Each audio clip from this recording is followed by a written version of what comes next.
Valentin here. Today I'm going to do a demo of app cloning on Android and show how easy it is to create multiple accounts when you use a crypto wallet app as an example. I'll demonstrate this using the OKX crypto app.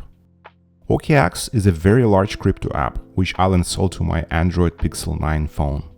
A disclaimer here that I'm doing this purely for demonstration purposes and will delete my accounts right after the demo. Now, if I was a fraudster who wanted to abuse the referral program or even worse, do illegal crypto activity such as money muling, I'd want to create multiple app accounts on the same device. To sign up, I will use the simple mode and will put my location in India and click Create Account to continue. I'll be using the Hide My Email from iCloud because it allows to create as many emails as I need. Importantly, these emails use the iCloud domain and look legitimate. Next, I'll draw the CAPTCHA and then enter the one-time password that was sent to my email. Next step is a phone number verification, for which I'll use a throwaway burner phone number that can be obtained by installing an app on your phone. I'm going to set my password, and I'm inside. Now, if I was a fraudster who wanted to abuse the referral program or even worse, do illegal crypto activity such as money muling, I'd want to create multiple app accounts on the same device. It's not possible to do it by default, as the app requires one person to have only one account. One solution is to buy multiple devices, but this approach won't scale and it is expensive. A more scalable alternative is using a special app called an app cloner that allows to create complete copies of any app many times. I'll install the dual space cloner and specify the app that I want to clone. As you can see, it allows me to clone virtually any app that is installed on my phone. I'll select the OKX, and now I'm running a cloned version. I'll be using a simple mode again and select my location as India again.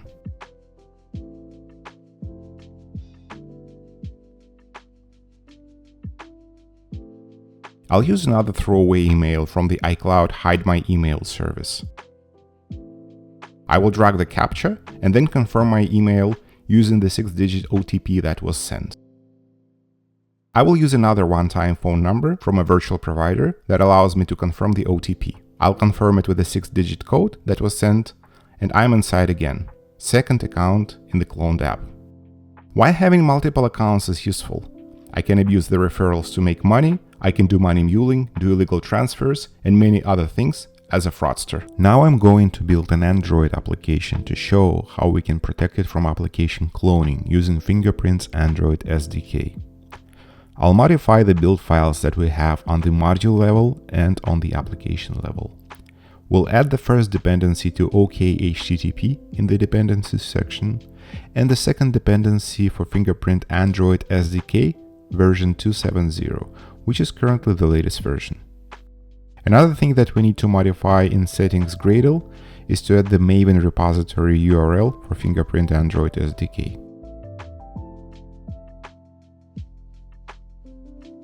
Now I'll add a UI layout in XML. It'll be a linear layout with a simple login form with 3 elements.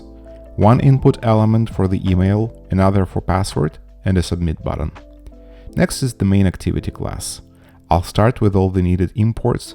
First, those that are normally used to build Android apps, Kotlin dependencies, then the OKHTTP library to make the network requests, and lastly, 2 imports for the Fingerprint Android SDK.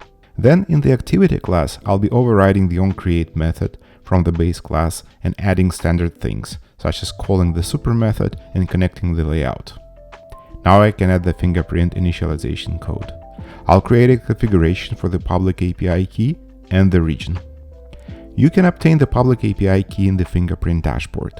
The region should match the region that you used during the account creation. A disclaimer here that this is not a production-grade code, and many things are oversimplified or represent insecure coding practices for demonstration purposes and for the sake of time. In production code, you must protect your API key during the app build stage and also using Fingerprint's API key abuse feature by adding package-level API key restrictions in the Fingerprint dashboard. I'll save references to the email and password fields and the login button. When the login button is clicked, I'll call Fingerprint's SDK function to get a visitor ID response. The response will identify a device and return the request ID that can be used later on the backend. When I have the request ID, I'll also get the email and password values and send all three to the application API backend. To send the data, I'll build a JSON object with three values in it for email, password, and the fingerprint request ID.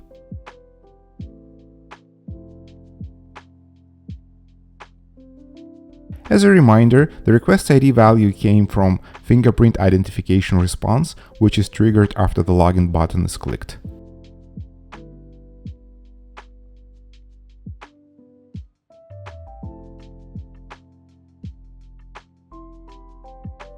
I'll make a post HTTP request to a special IP address of 10.0.2.2 that you use when making network requests from an emulator to localhost on your developer machine.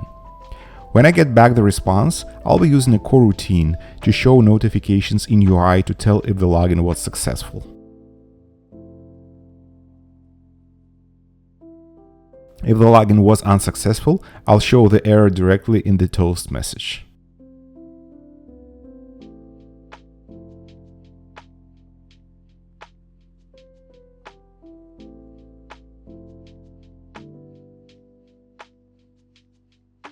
Also using the catch here in case of any connectivity issues.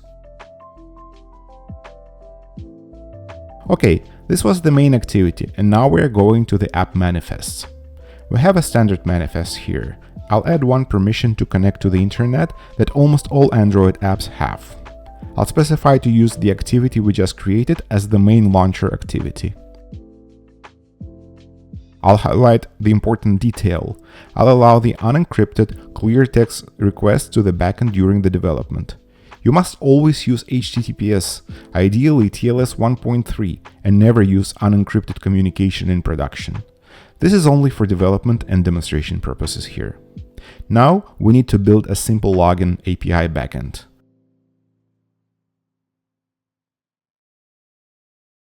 I'll use Express.js framework and create a single file web application.